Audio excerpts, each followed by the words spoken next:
Then I'll do that for 15 or so minutes, and then we'll have a discussion as a group about what readings you use.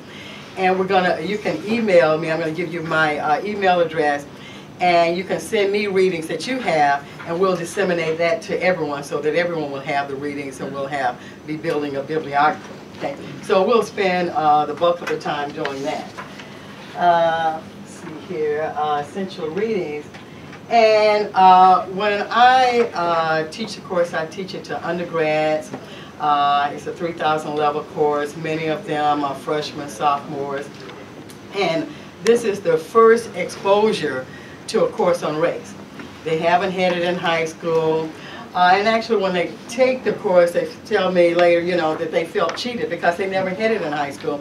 And this is probably the first course they're going to get in college that deals with race and racism. Okay.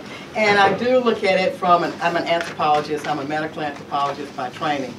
So I do take an anthropological perspective and I take a historical perspective throughout. I start out by talking about race. What is it? Students race people all the time. You go on campus, you walk around, you look around, you race people. You put them into these categories. Why are you doing that? What criteria are you using for that? And when you talk to students about this, they don't really know why. I mean, this is a learned thing. I go back to Archie Bunker and the meathead, because my parents told me they loved me. They must be telling me the truth, that type of thing. And that's pretty much what I get from students too. They don't know why they're putting people into categories. They just believe that people belong in categories. And that it's all right to do that using a variety of characteristics. So I start out by what is race. I look at contemporary scientists today who believe in race. Why do they believe in race? Why do they think that putting biological variation into discrete groups is worthwhile? And I draw on the Human Genome Project to talk about why races don't exist in nature.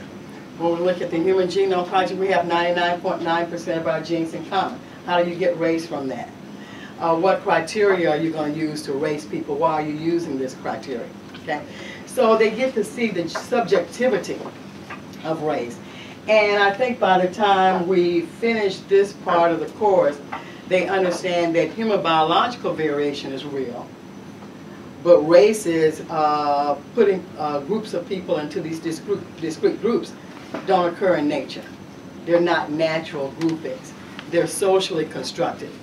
And so why do we take biological variation, if you can think of overlapping distributions, which is real, that exists out there in nature, why do we want to take that variation and put it into these discrete categories? Okay, and we spend the remainder of the time, once they see that races don't exist in nature, but we see the world from a racial perspective. We have a racial view. And so why is that? We spend the remainder of the course talking about that.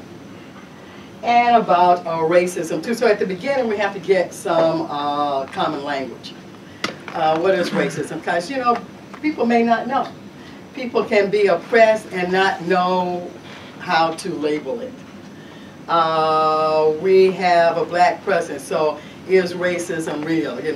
Have we moved into that post-racial world? So what is prejudice? What is discrimination? Some black students believe that because they don't have power that they can't be racist. So what does that mean really to be a racist? On an individual level, institutional level, scientific racism, collective racism that people take for granted. So we get some language together in terms of racism and what it is. So I spend a good deal of time talking about that. Also to make a distinction between minority and ethnicity. All minorities the same. It's the same to be Hispanic and Polish American. They're minorities, but what does that mean? And ethnicity, which has a cultural component that people are using more instead of race. So again, it's about terminology and getting a language where we can talk to one another. I know Beverly's where did you go to the Race Are We So Different exhibit? It's a great exhibit about the history of race, human biological variation, and lived experiences traveling around the country.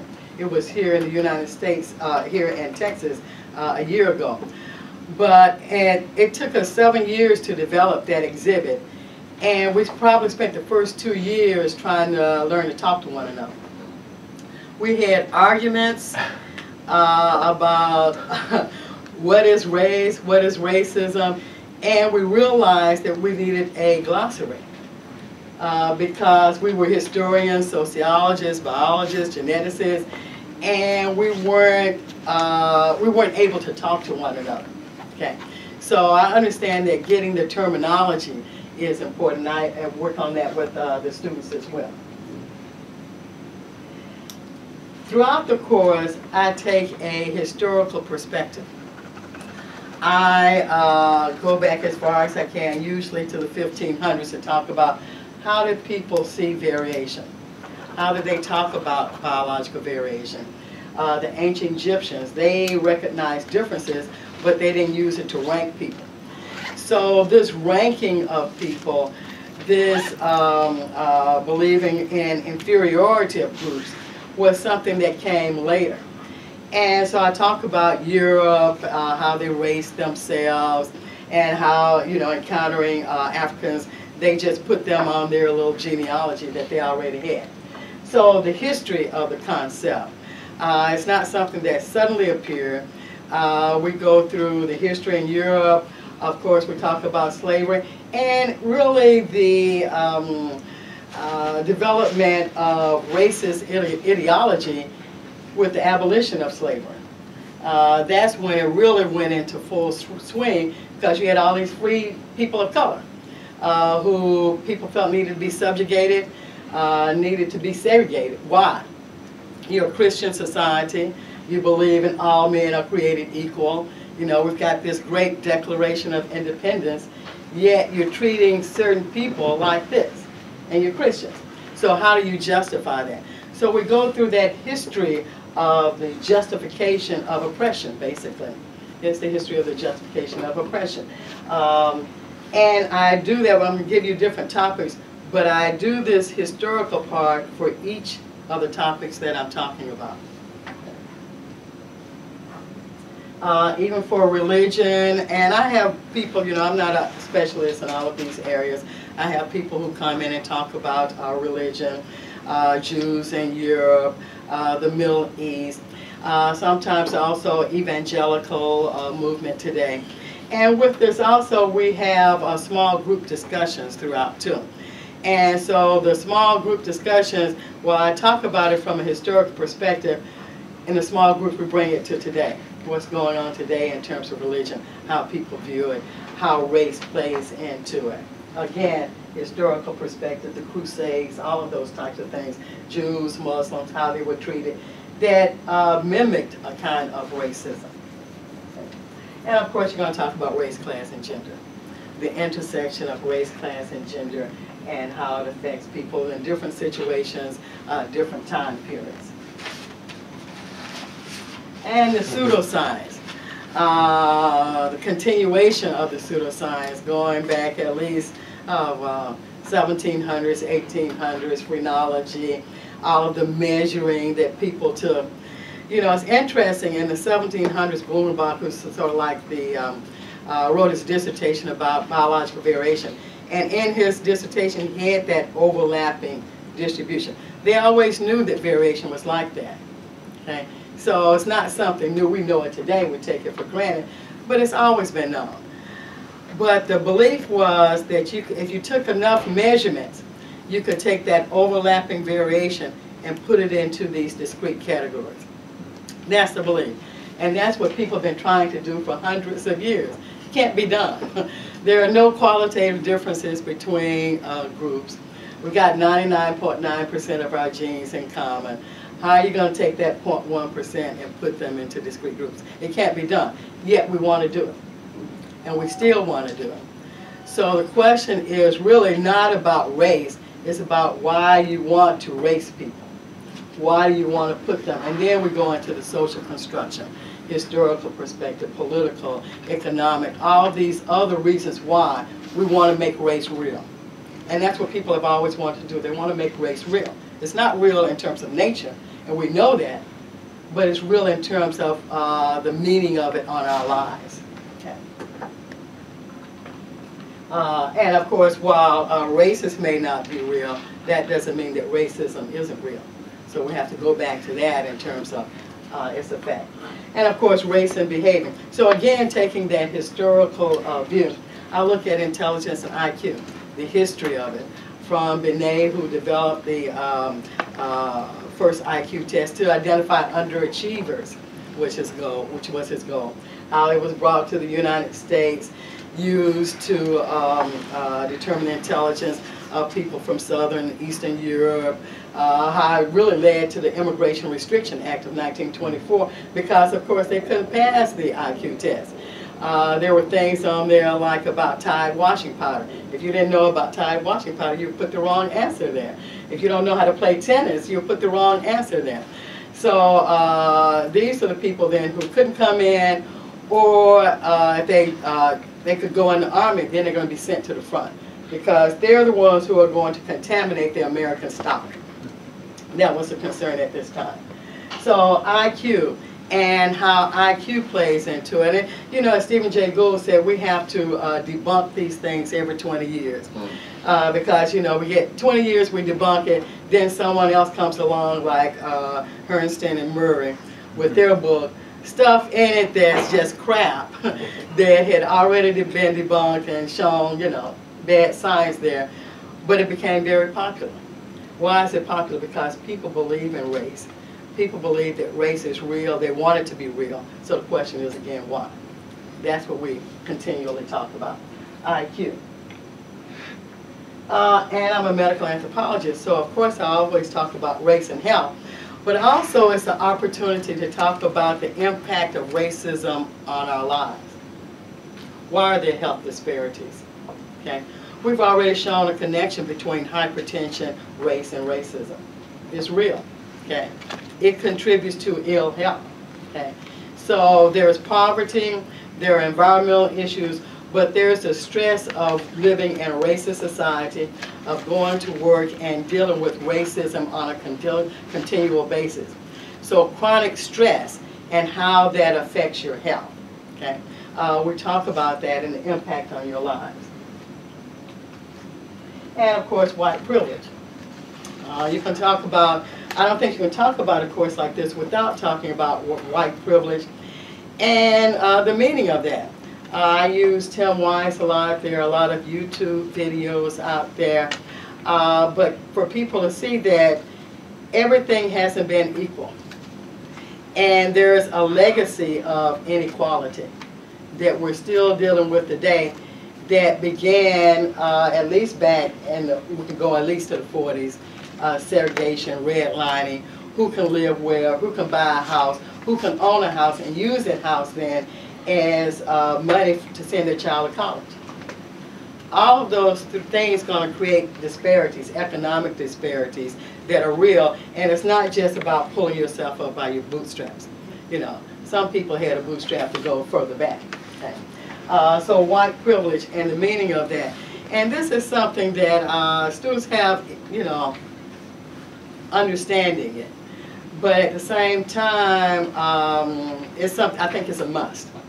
It's a must in terms of talking about it. I'm going to show a book in a little bit that I use in terms of white privilege because I don't think you can say too much about it. And racial identities. Yes, race is not real, but we all have racial identities. I have my identity. I'm African American. I'm proud of it. You know, I participate in Kwanzaa and I do certain things as an African American. That's all right. It's all right to have racial identities. That doesn't mean that race is real, and that doesn't mean that racism is all right. But we have the way we think about ourselves that are in racial terms that can be positive. Okay? It doesn't have to be negative. Okay? And that's not a bad thing. Okay? So we have racial identity. And in my course, I mainly deal with the United States. I mainly focus on the United States and minorities within the United States. But here I let students bring up regional and ethnic groups that they're interested in that I add to the course. I had someone who came in and she talked about Middle Easterners. And she talked about Arab Americans who are not all, they might be American, but they're not all Arabs, but they're called Arab Americans. And why is that so? I mean, we even had to start out with where is the Middle East? Get out a geographical map, because people don't know. India, where is it? What's around it? Who are they related to? Is it part of Asia? Okay. And so we have people that come in and talk about Indian Americans from India, Middle Eastern, Asian Americans, and different ethnic groups, and sort of bring home, because I focus on African American, Hispanic mainly, but there are other ethnicities, other minority groups that are here in the United States as well that we need to talk about and look at what is their story, what's their history, what's going on with them. So we have some variation there. And I have class workshops. I have at least 2 each semester because we're learning all of this information and what are we going to do with it. I have one woman from the Wellness Center who comes in and talks about isms of all types. Not just racism, sexism, heterosexism, homophobia.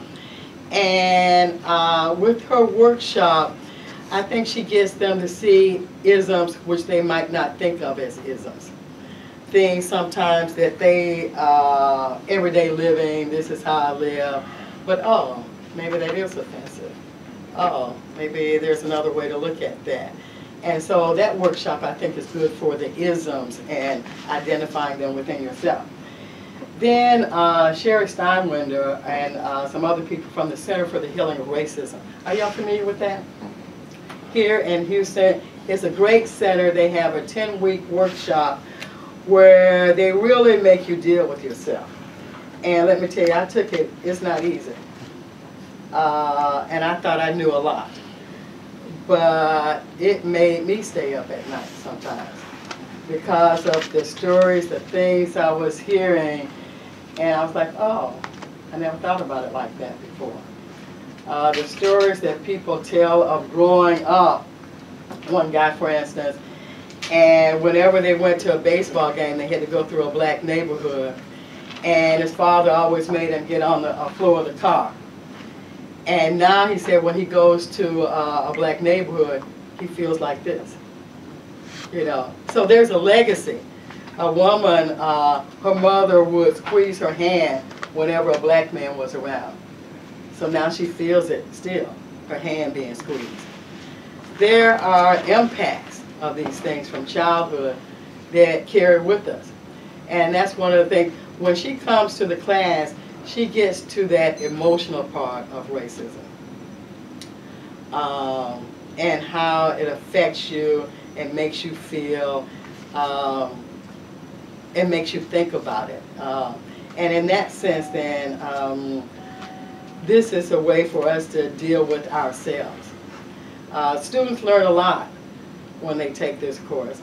And so when someone tells that racist joke, how are you going to respond?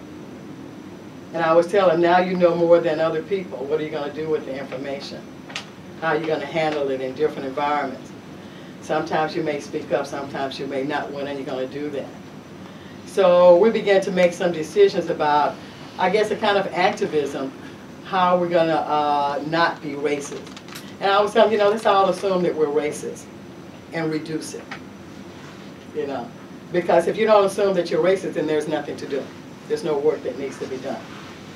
But we try to assume that and then work on ourselves. And students said, well, you know, I'm going to think about it. And some students, you know, you can kind of tell the ones that are resistant or that not along the path that you might hope they'll be on. But one day after class, a student came and he said, you know, you give me a lot to think about. And I felt, oh, I've done my job. You know, he's going to think about it now. And that's what I want people to do, think about it. Okay. So we have workshops.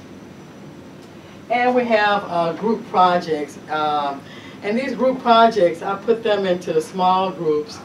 They're random. And ethnic variation, gender, sexual orientation, all of those things, and people have to work together. And you probably have it in your classes, you know, it's not easy to work with people. You may not agree, first of course, you've got to decide on a topic, and that can get interesting. What topic are you going to have? And then people may not think or be as liberal or not as liberal as you, but you got to work together. Everybody's going to get one grade, okay? So everyone has to contribute. And from that perspective then, is getting people to work together. I mean, when you get a job somewhere, you've got to work with people even if you don't like them, even if you don't agree with them. And that's what this is about. We've got to work together. We've got to learn what can we agree on and move forward on, even if we don't agree on everything. And that's what this group project is really about. It's not just the paper and the project that they do, which they do some interesting things. They go out and interview, for instance, owners of a Vietnamese convenience store and make a little video about it. Or they pretend that they're news reporters and come in and give a report on convenience store or a cultural center or something like that. So it's a hands-on type of project where they have to interact with one another outside of the classroom, okay, which is really important. It's one thing to interact in class, but to go somewhere else and interact then, that can be a challenge. And there are a number of videos. You're probably familiar with Race, the Power of an Illusion. Great video, 3-part. The first part is about the biology of race, where they show basically that it doesn't exist in nature. And they do the thing that you talked about in terms of what region am I from based upon markers and those types of things. And people weren't from necessarily where they thought they might be from, or they could be from multiple places as well. So the first part deals with the biology. The second part deals with the history, the pseudoscience, who can become a citizen. They go through some of those early studies with Indians from India who wanted to be considered white because they were of the Aryan race. But still, the Supreme Court said no, because the white man knows who's white and you're not one, basically is what they said. So that deals with the history of it. And then the third part deals with the lived experience, which is why do we live in a segregated society? It goes to the housing and redlining and how we got segregated housing and why we're still dealing with the legacy of that. So from that perspective, it's a really good video.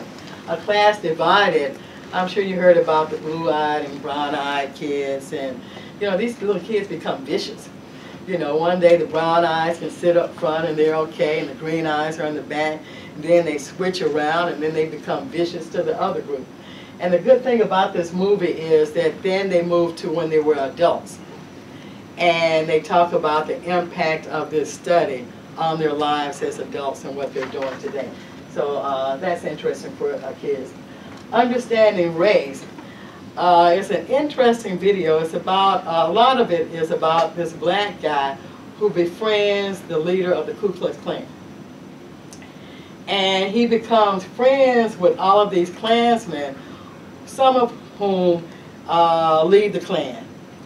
And they give him, as a matter of fact, their Klan outfit and their regalia and this and that. And so this is about how one person can make a difference. We can all make a difference. And this guy really shows how he made a difference. He changed the way they thought about black people, the Klan. You know, so it's interesting from that perspective. Incognito is an interesting little short movie. It's a one-man play about this guy who finds out that his father was black, and he didn't know that. He had been living as a white man. And so that goes to racial identity. And then I have a lot of things by Tim Wise, who has written a lot about white privilege. He has some YouTube videos and that type of thing that brings up discussions as well. So we have that, and this website, understandingrace.org. This is an offshoot of the museum exhibit, Race Are We So Different? And this goes through the history, the science, and the lived experience as well. But it also has a number of games about race and athletics, games about the census that you can do in class and have a discussion about it. So it's really good, and it also has the Davis film, the dolls, you know, the black children picking white dolls and why, and that type of thing as well. So it's a good little website. We talked about the Center for the Healing of Racism. I send students there for extra credit. I encourage them to take workshops there. They have workshops, films, the year round, so that's always a good way for extra credit for the students. And books I've used a variety of books. Race in North America by Audrey Smedley. I like that book because she takes that historical perspective. She talks a lot about the British and Europe and what was going on there and how the impact of it on the United States. And I'm going to send this to you, so you don't need to worry about writing it. We'll send it around. But there's that racial worldview, that race is a worldview, you know, and so she goes through the history of that. Tim Weiss, White Like Me, Reflections on Race from a Privileged Son, where he talks about what it means to be privileged. And then there's a new book out, Race Are We So Different? Again, it goes with the museum exhibit. And it's an easy to read book. I don't know that I'm going to use it in my undergrad yet. But if you have children in particular, I would get it for them. It's a great little reader. Then I have a number of books on race, class, and gender. Of course, we're always talking about that. And then I use, I don't use the whole book, but Marx, What It Means to Be 98% Chimpanzee. I like this, and I just use chapters out of it, which gets to race doesn't exist in nature, basically. That's what it's all about. Some more gender, race, class, and health. I have a book myself, The Coexistence of Race and Racism, where I really use that for the definitions of racism, minority, those types of things. Use a chapter out of Gould's Mismeasure of Man, which is about IQ and behavior. That's the chapter I use there. And then Cultural Diversity in the United States by Susser and Patterson. Good books. They have some chapters that really deal with Asian Americans, Middle Easterners, Indians, etc. So I use some chapters out of that as well. So that just kind of covers my approach to it. And this is just one approach. I mean, you know, a course like this, there are a lot of different ways to teach it. This is what I've been working on. And I'd like to hear from you then about your approach and what types of books you use.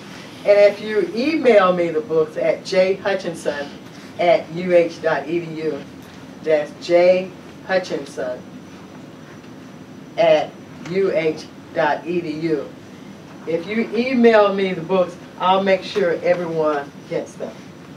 So I just want to open it up then for a discussion about what do you do in your classes on race and racism, and what books, what readings do you use? I have a question.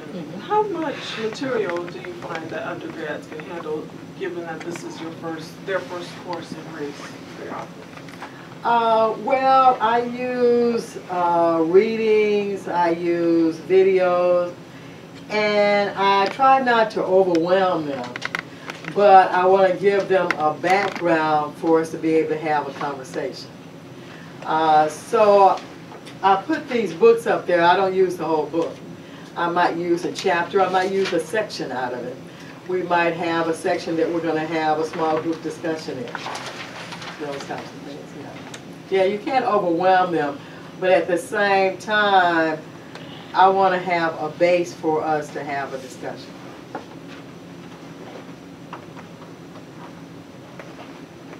and you talk about a topic like white privilege, I know from my experiences in undergraduate classroom, when you start talking about those things, since Rice is highly selective university, is disproportionately white and Asian, a lot of these people feel guilty about their privilege, and then they kind of like use that to just like distance themselves from the issue. Like, I don't want to, well, I didn't do this, so I don't want to feel like I'm racist or anything like that. Is there a way that you avoid alienating them while also engaging them in these important issues? I think by using whites, having someone white talking about white privilege, that's a jumping off point. Mm-hmm. And I think, like Sam talked about today, you go into the curve. Instead of running from it, we deal with it in class. Mm-hmm. Students might say things like, you know, my ancestors never owned slaves. Well, that's not the issue. Mm-hmm. We're having a discussion about the impact of it today. Mm-hmm. So yes, I think there's this not wanting to appear as a racist. And to some extent, even by talking about racism, it can give people an impression, oh, if I talk about it, I'm saying I'm a racist. Mm-hmm. So you get that kind of separation or shut down. Mm-hmm. So I think the thing is to find ways to engage them. And I find that small group discussions are a good way to do that. Because students can talk among themselves and how they're comfortable with. And sometimes we have, I might create a topic for them to think about it with themselves, but they may not present it to the group because maybe it's for them.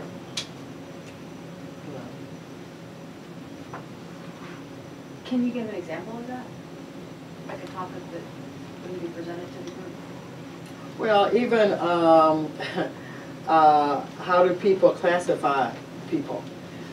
Racial class. What are your racial classification things? What are your categories and what criteria do you use to put them into those groups? I've had them do that, but I didn't take up any forms or ask anyone to read your list or anything like that. But they begin to think of themselves about how they classify people.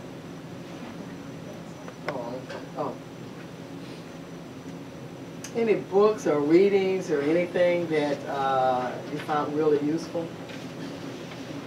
One of the problems that I look at is my classes are not focused on racism, so I try to find, as we learned this morning from Jennifer, the appropriate moments, right, where the class is looking for that.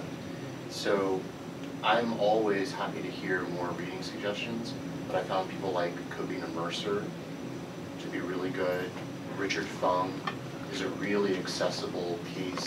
It's called Looking for My Penis. So students love the title and they get to it, right? But it's about the eroticized Asian and gay porn, right? So it's how bodies are feminized, classed, and raced all at the same time. And they find it really troubling. And they really want to wrestle with it. So that's been a good set of readings. But what's interesting is how you find the right readings for the spaces where your class may be if the import of the class is not directly racist. And that might be an extended bibliographic project. But most of what you've got here is under a heading of, we're going to talk about racism for the whole class. That's a class, that's the title of it. Yeah. I'm just going to say I'm a historian, so it's just some classic works, and usually I just throw them out for points of discussion early in this course on slavery. So Winthrop Jordan is sort of one perspective, talking about the sort of cultural attitudes of English. Contrast that with the first or second chapter of Eric Williams' Capitalism and Slavery, which gives a materialist view of racism as growing out of slavery as opposed to preceding slavery. And we don't really have an answer for the students at this point. These are very old works, but they show two distinct positions. Maybe other reasons up here that I'd like to see more up-to-date versions of these similar arguments. Or I think the Smedley book would be the closest, I think, to dealing with those arguments. The race in North America. Yeah. Okay. Yeah. I haven't taught a course, but a book that kind of, I'm a grad student, but a book that kind of like changed my perspective was it's a historian, his name is Mark Smith. It's called Race.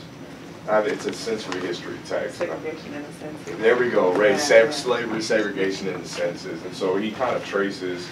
He says that, you know, at a certain point, the whole mulatto thing made it tough for white people to determine who were black and who wasn't, and so they found ways to pick out black people by picking in the terms of the census. So black people smelled a certain way, they sounded a certain way, they felt a certain way, and so it's a really, I mean, I don't know how it worked. It worked really good. The teacher, Dr. Sidbury, it changed, you know, the way I do stuff now, but I don't know if it'll work, you know, in terms of other pedagogy. I mean, this course was on race and slavery as well, but it was a really good book. Oh yeah, could you send me that? Yeah, I'll send it to you. It's a short too. Yeah, it's a really good book. Yeah, a book that I've just come to that I think is really useful is Imani Perry's More Beautiful and More Terrible. And I think the whole title is The Embracing and Transcendence of Racial Inequality, right? So like in this moment, I think it really probably, they wouldn't read the whole book if you're doing an undergraduate course, but to pick out some key chapters about how we believe ourselves to be post-racial, right? This idea that no one is racist in the historical sense in which we understand racism, but the way that sort of structures reconfigure and re-articulate sort of racial motifs under the headings of characteristics, right? So that they're thought of as deracialized in a sense, but they're really only applicable to particular groups that have already been racialized and sort of hidden under rubrics of characteristics. And I think that that would be a way of helping them see how race continues to be operative in their world where they don't really see it in the same way that historically you may understand it. Because they may not say those stereotypes, but then they talk about the culture. Right. Yeah, that's like a code. Mm-hmm. Speaking of culture, there's another great resource here at Rice. It's the Houston Asian American Archive. It's a collection of oral histories that students have been working on for years now. And if you go to the Chow Center's website, you can find it. A lot of these are downloadable, so you can get stories of Houstonians who are alive today. So it kind of brings home ways that racism, again, escapes the black-white binary and the model minority myth and how that got created and instantiated in a lot of people's lives. So I think that'd be another great. Can you send it to me? It's the Houston Asian American Archive. Right. Actually, I think we're about out of time. We have 10 minutes before the next session. So let's thank Dr. Hutchinson. Thank you.